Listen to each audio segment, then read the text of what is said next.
Hey everyone, so in the United States, the Federal Reserve has just come in and cut interest rates in the United States by a massive, it's massive, half of a point.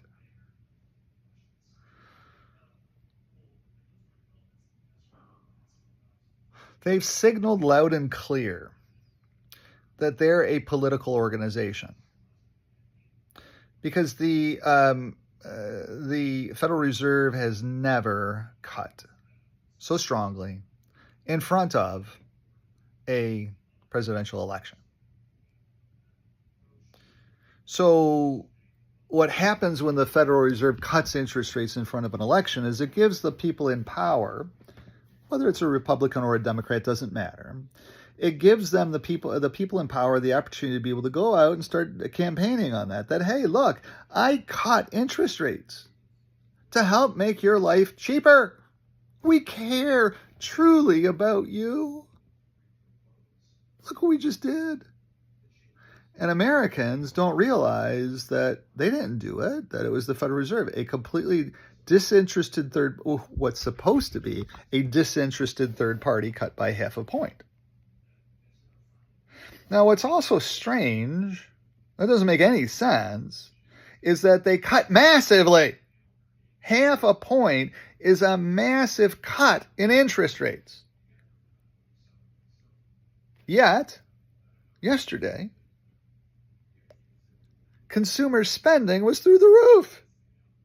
The number was really strong yesterday.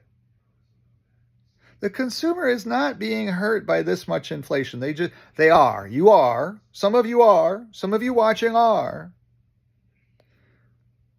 But there's still enough credit, I guess, in the world. I don't know how everybody else is doing it. I know that I just go to work every day and I work my butt off so that I can go on my Christmas cruise.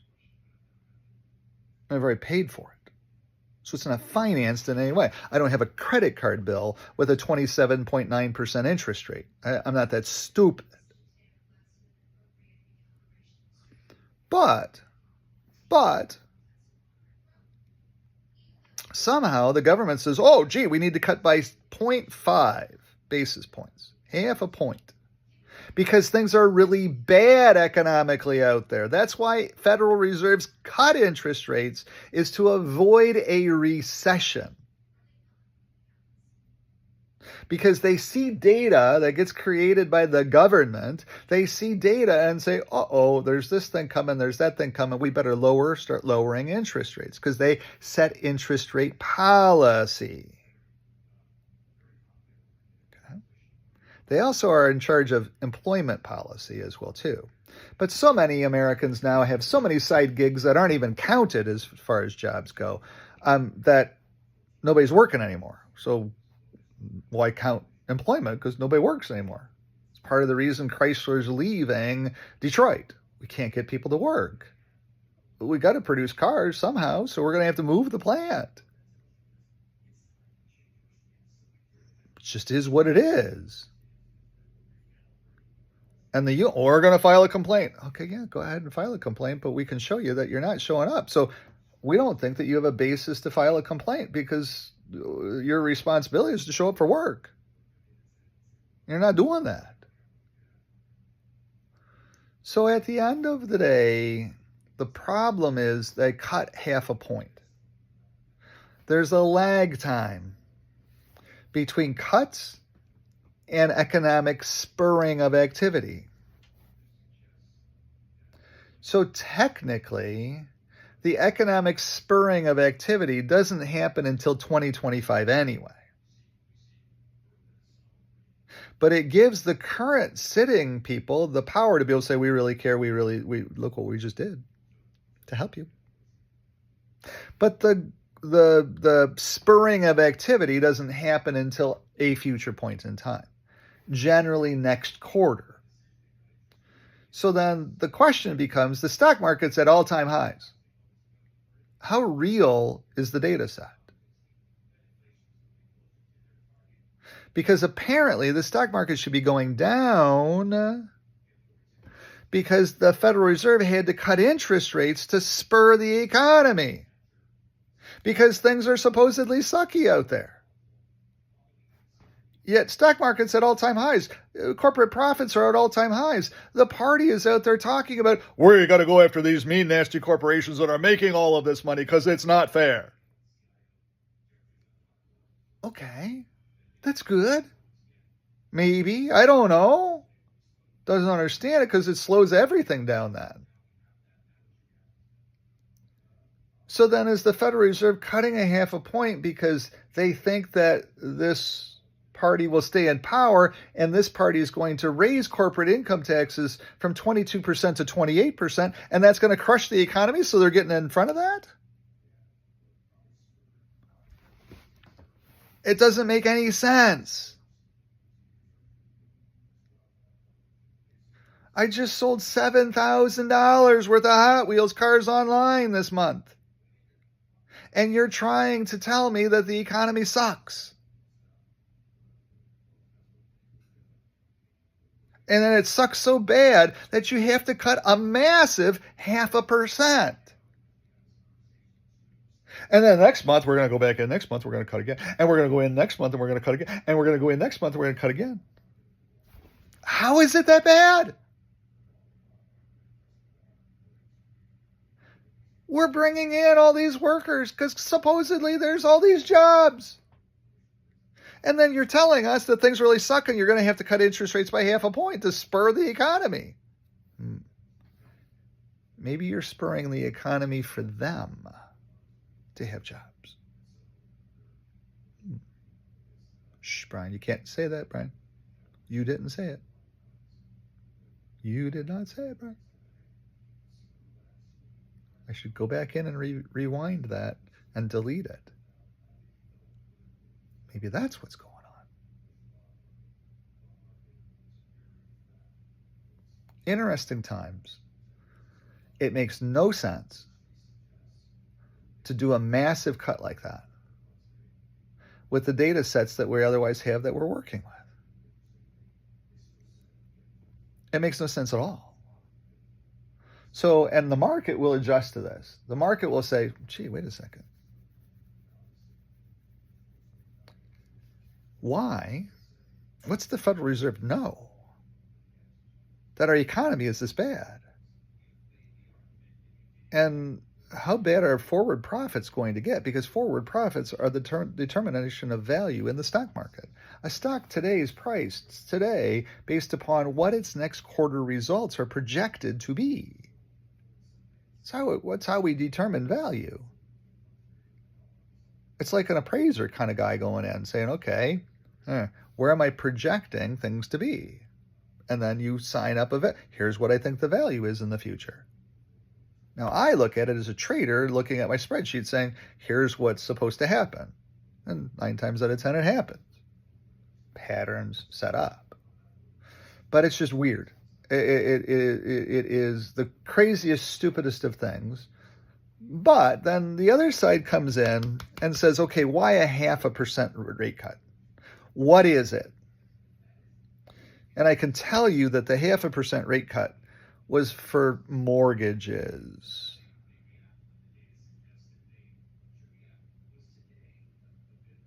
A 0.5% rate cut frees up some money for the consumer, assuming that they run in and they refinance their mortgage. In the United States, you can refinance. The drop of a hat. You can do it every day if you want to. It costs you money, but you can do it every day if you want to. So, okay, there's going to be massive sums of refinancing people. But then it also comes down to you're going to need to do a new application. And if you do this new application, do you agree? Should the above information need to be amended, a newly completed application must be submitted and approved for the resolution team. Do you agree that the resolution team is going to come in and determine whether you get this application for a mortgage or not? Even though you might qualify. But because you had to do a new application, you might not qualify. Why go through that? Just stick with what you have. So there's all of that. It doesn't make any sense other than mortgages, other than putting people to work. And the people that we have to go to work are the people that have come across the border. That's the reason for the interest rate cut. to reward those U.S. companies, to make it easier to borrow, so that they can put more people back to work. I have to watch my terminologies I use because they are people, and force people to sign new forms. It is just weird. The Federal Reserve has it wrong, in my view. Remember back years ago, Jim Cramer, they know nothing. He's yelling and screaming in the phone and the TV. They know nothing, because he was so upset because the Federal Reserve did something. I forget whether they raised rates or they cooled. I think they were raising rates at the time, and that had upset Jim. But it's just funny, because will he be screaming on the they know nothing, because this sucks. What they did makes no fundamental sense.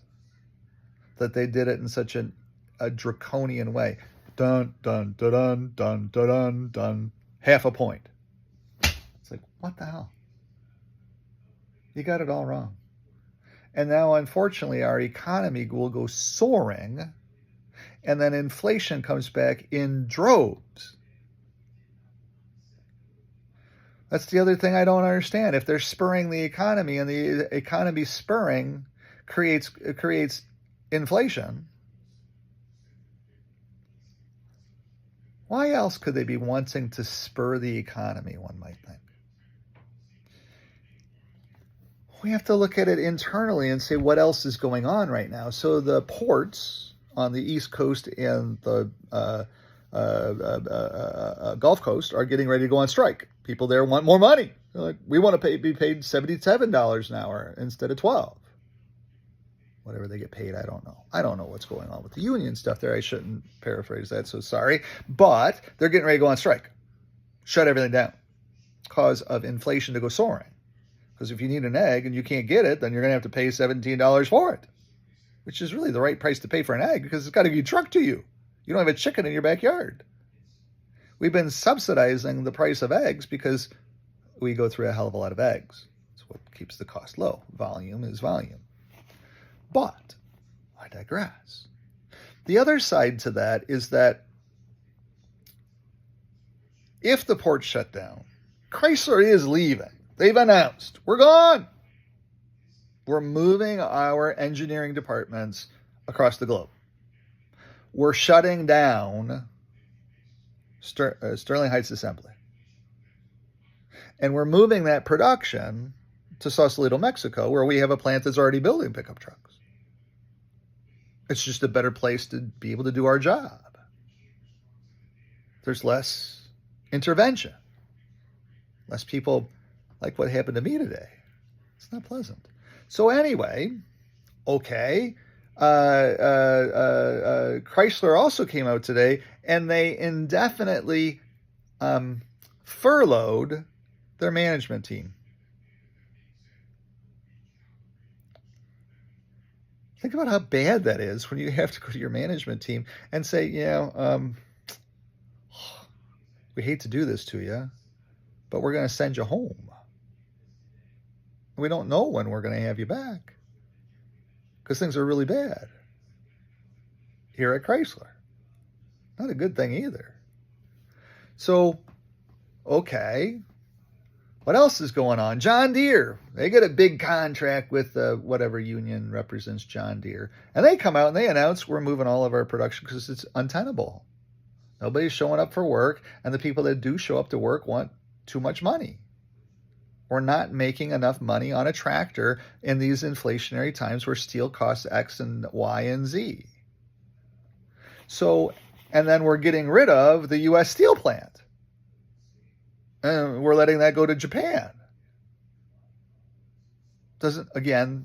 Fundamentally doesn't make any sense. So John Deere said, geez, if we're going to have to get our steel from Japan, it costs that much less for our steel to float across the Atlantic or the Pacific on a big boat, where the Houthis aren't shooting at it, so that's a good thing, but it comes across on boat. We need to be by a port in Mexico so that we don't run the risk, the R factor, of a strike on the West Coast ports. Because it's just a matter of time before the people on the West Coast say, we want the same money that the people on the East Coast are getting. It becomes completely untenable. So then John Deere says, we're going to have to move to Mexico. It's the only place that makes any sense. So they're moving. Boeing is currently on strike. An airplane is a massive part of U.S. GDP, or any government's GDP. It's a massive part because it's a super expensive item that is created in a country and it's part of their GDP. They're on strike. No airplanes are being produced. There's some question about the quality of the ones being produced anyway, so maybe that's a good thing. But before they went on strike, what was the quality of those airplanes that got released or sitting in the yard, whatever, that are already built 2 days before the strike? Good luck with that one. I don't want to fly on that airplane, please. Ever. So anyway, it makes no sense. None of this makes any sense. No matter how you look at it, no matter what rock you look under.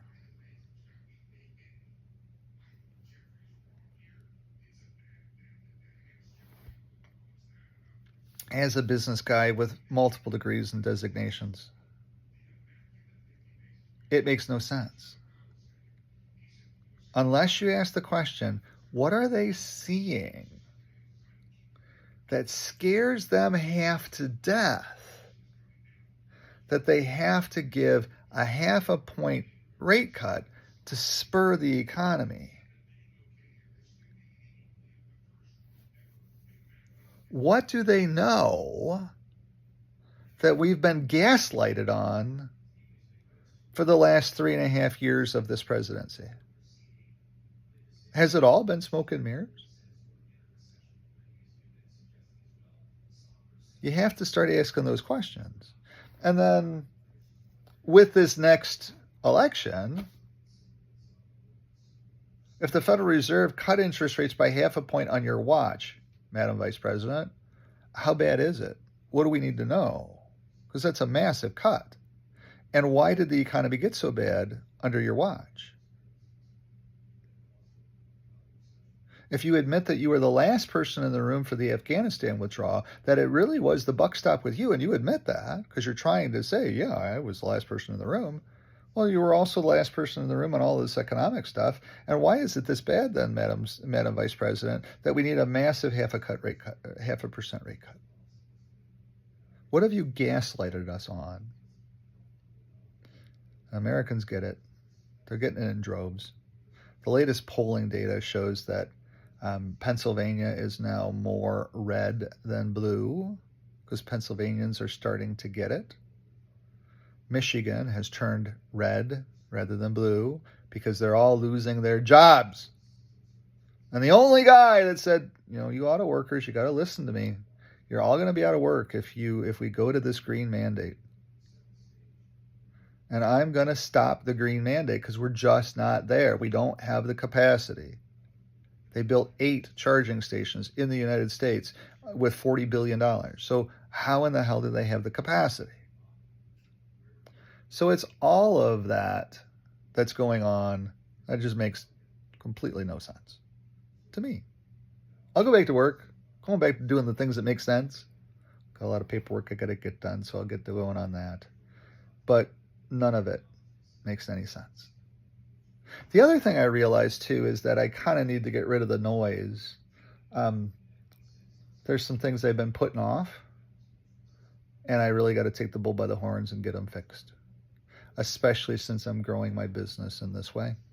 I'm going to be doing a lot more office kinds of work, researching kinds of work, that kind of stuff, computer-generated reporting, billing, that kind of stuff. And I need to get rid of some of the noise here in the office. So it's one of those other things I need to find some time for. Maybe Sunday I'll be able to start working on that project a little bit as well too. I got the garage somewhat cleaned up. I still have to move things around in the garage so that I have a space for the car. Feel a little bit better about what's going on in the garage, so that's all good too. But I'll get back to work. I'll get back out to helping you, and I will stop, get off my high horse. But that at least shares with you some of the crap that goes on in business. Don't know why, but my name came up all of a sudden, and I'm just, okay, fine, I'll just fight back. It's okay. Sorry about your luck. And I think that's what a client wants as well too. Oh, speaking of that, I did a letter of opinion of value. And I got a great note from that person saying, hey, thank you for that letter of opinion of value. And then that person asked me, could I go back to my realtor and go after their errors and omissions for these damages? I responded back. I said, I can't give you that answer. That's a legal question. What I would suggest, because I can't step in any relationship in real estate, it's against the rules. I said, but what I can suggest. So I said, I would suggest that you call the broker of record. If you haven't done that already, call the broker of record to have a good conversation. They may even come out to the house and sit with you because they'll want to understand. Wait a second. Why are you mad at my firm? Because you have a contract with that firm. And so they may come out and sit down with you and say, what are you mad about with my firm? What did I do wrong? And then they may have some solutions, ideas, and suggestions to get it fixed.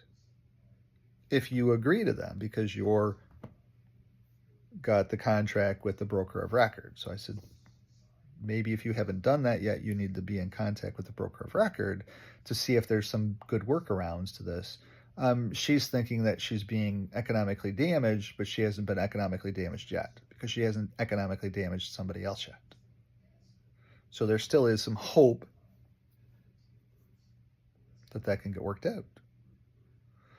So that was the other thing, word of advice that I had given to that particular person is reach out to the broker of record. Give them a call. Hey, need to see you. Am I coming to your office or are you coming to my house?